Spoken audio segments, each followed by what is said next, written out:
Welcome back after the break. अच्छा जी, पंजाब और खैबर पख्तूनख्वा में इंतखाबात का मामला यह है कि दोनों हाई कोर्ट्स भी सुप्रीम कोर्ट के फैसले के साथ खड़ी हो गई हैं। तो क्या अब इंतखाबात की हतमी तारीख आने वाली है? इम्तियाज साहब, जिन पर तकिया किए बैठे थे हुकूमत वाले, उन्होंने तो सुप्रीम कोर्ट के फैसले को इंडोर्स कर दिया। अब क्या होगा? अब इंतखाबात होने चाहिए और लगता है कि उसके साथ कौमी इंतखाबात भी हो सकते हैं, क्योंकि इस पे 20-22 अरब रुपए खर्च होने हैं 2 असम्बलियों के इंतखाबात पे और फिर ख़ुद इनको अपने तहफ़्फ़ुज़ात हैं PDM हुकूमत को कि अगर फिर जनरल इंतखाबात हुए तो इन असम्बलियों को फिर कैसे ख़त्म किया जाएगा, क्योंकि ये तो लेवल प्लेइंग फील्ड फिर दूसरी जमातों को नहीं मिलेगा। लिहाजा मुझे ये लग रहा है कि अब हम आहिस्ता आहिस्ता जनरल इंतखाबात की तरफ मूव कर रहे हैं।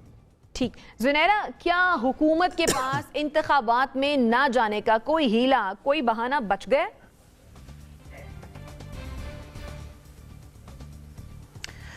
नहीं, I think they are at war with themselves, to be honest.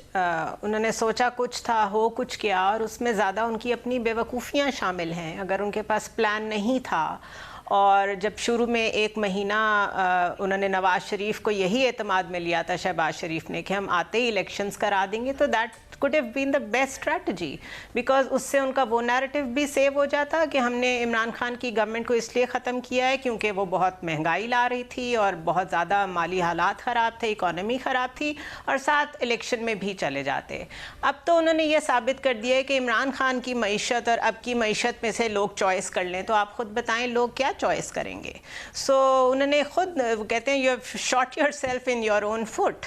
तो ऑप्शन कोई नहीं है। इंतखाबात मुझे भी तकरीबन जनरल इलेक्शंस उसी तरह नज़र आ रहे हैं जिस तरह इम्तियाज़ साहब बात कर रहे हैं, बिकॉज कुछ माली मामलात भी हैं और पॉलिटिकल मामलात भी उसी तरफ जा रहे हैं। ठीक, सुलेहरी साहब, आपके ख्याल में इंतखाबात के मामलात जल्द हल होते नज़र आ रहे हैं? देखिए, असल चीज़ सर्टेनिटी है। हमारे दोस्त ममालिक हों, IMF हो, इन्वेस्टर्स हों, इवन डोमेस्टिक इन्वेस्टर, वो सब वेट एंड सी की पॉलिसी पे है कि ये ऊँट किस करवट बैठे, और ये जिस सिम्त में बैठे कम से कम क्लैरिटी आ जाए। जैसा कि मैंने पहले कहा था कि चीन या सऊदी अरेबिया या UAE वो किसी शख्स को ऑब्लाइज नहीं करते, वो वेट करते हैं कि हुकूमत जो है वो एक दफ़ा मुस्तहकम आ जाए, और हमें इस्तेहकाम की तरफ देखना। अगर इंतखाबात से आते हैं तो ज़रूर हो जाने चाहिए, अगर नहीं इस सिचुएशन मज़ीद कॉम्प्लिकेट होगी तो फिर मुईशत जो है वो मज़ीद ज़्यादा डिटेरियोरेशन का शिकार हो जाएगी। ठीक है, मुजम्मिल साहब, क्या लगता है हुकूमत इंतखाबात की तरफ जाएगी या फिर तौहीन अदालत की तरफ? ये तो मुझे नहीं पता फैसला किसके हक में है, सुप्रीम कोर्ट का 4-3 है या 3-2 है।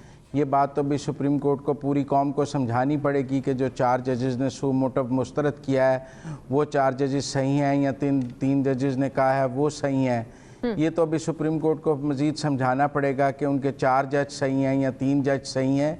ये तो मुझे नहीं पता, लेकिन मुझे ये पता है कि 2023 में इलेक्शंस होने हैं और एक ज़िम्मेदार कौम के तौर पे हमें इकट्ठे इलेक्शन कराने चाहिए।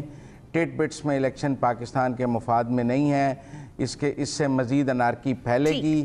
पहले या बाद की बात मैं नहीं करता, लेकिन कौमी और सूबाई इंतखाबात इकट्ठे होने चाहिए। यही पाकिस्तान के आइन की मंशा है, यही निगरान हुकूमतों के तसव्वुर की मंशा है।